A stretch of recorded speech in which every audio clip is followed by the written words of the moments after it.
Bathi sikubingelele sikwamukele mbukeli weMakhiwa TV. Osukwini namhlanje ke lesikade ke simenywe uyena ke umeya womkhandlo waseDumbe umhlonishwa uMkhabela ezokuthi la kuhlahlomali lwakhe ke emphakathini. Sikubingelele sikwamukele meya khona la kweMakhiwa TV. Ngicela nje usummarize ukuthi osukwini namhlanje bekwenzakalani. Ngibingelele kuwe msakazi, ngibingelele nje bonke nabathandi beMakhiwa TV, amakhosi asendlunkulu nomphakathi wonke nje waseDumbe. Cha, namhlanje besizothula uhlahlomali lwemali ka2026 kuya ku2027 ofanele iqalise manje ngoJuly mhla ka1. Besizohlela ke ukuthi yini esifisa ukuthi sisenzele umphakathi through ibudget le esiyibhekile ukuthi ngahle sibe nayo. Kodwa ke ukuhlambekisela ngoba into esisuke siyibuka ukuthi ngahle sibe nayo, kodwa isuku ngeke ucash. Okuningi ke esikubalulile ukuthi sibhekise kakhulu emphakathini, kakhulukazi kubantu abasha nakulabo abafuna ukuyithuthukisa ngokwezomabhizinisi njengama LED ama project. So enye yesibili ebibalekile ukuthi sibheke kakhulu kwi maintenance. Sibuka isimo esenzakalayo ezweni sama flood abakhona, isimo imvula njengamanje ziyamosha. So izinto ezimbili besiyibekile.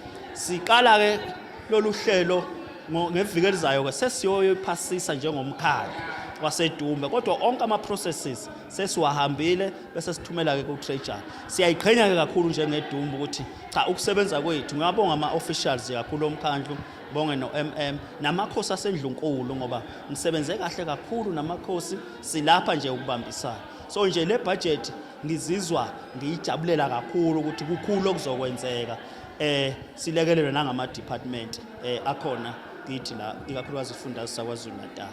Mhlambe kunyaka wezimali ka2025-2026 yini beyingqinamba mhlambe umeya angayi highlight?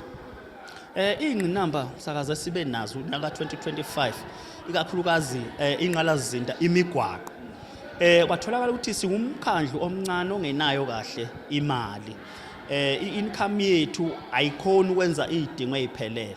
Lezi ngqinamba ke size saba nendlela yokuthi yipi indlela esizoyenza ukuze siwumkhandlu sithole iplant ephelele eyinqalasizinda. Eyesibili ngicabanga ukuthi okunye kwakhona ukuthi fanele sibe nendlela yokuxhumana nomphakathi ezinkingeni ezibe khona. Mhlawumbe abanye baswele amapasi, abanye baswele amathuba emisebenzi, kodwa ukuthuthuka kweDumbe kulizamile ukuthi kukhona i-percent elithile labantu abawathola amathuba emisebenzi. Ingqinamba ke azange zibe ningi kakhulu njoba nje ngithi le budget siyayithula emphakathini, siyazi ukuthi lezo zinto ezingama challenges sizokhona ukuthi ezinye siqhubeke ngoba asizuqala phansi, sifuna ukuqhubeka nalabo esigcine khona.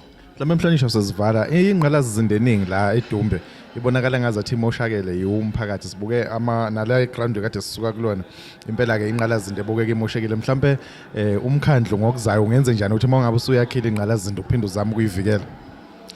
Sakazi into ebalekile ukuthi abantu fanele masibanika i-project ukuthi bayigade bona bayigcine. Inqalazizinda ke yethu yokuthi sibheke ukuthi zonke lezakhiwo ebesizenzile sayidlulisela emphakathini, sizofaka abantu abazoyigada ikakhulukazi ebusuku for ama security ngoba umphakathi sekunezigebengu manje ikhipha amafastela ungazi ukuthi abantu kanti yini abayidingayo kahle kahle. Kodwa nje sibe naso strategy manje sokuthi zonke izakhiwo zikahulumeni esizakhila ama project akhona ebantwini sizoba nama security azoqapha lezi zakhiwo inqalazizinda yethu ukuze ingamosheki ihlale ikhona.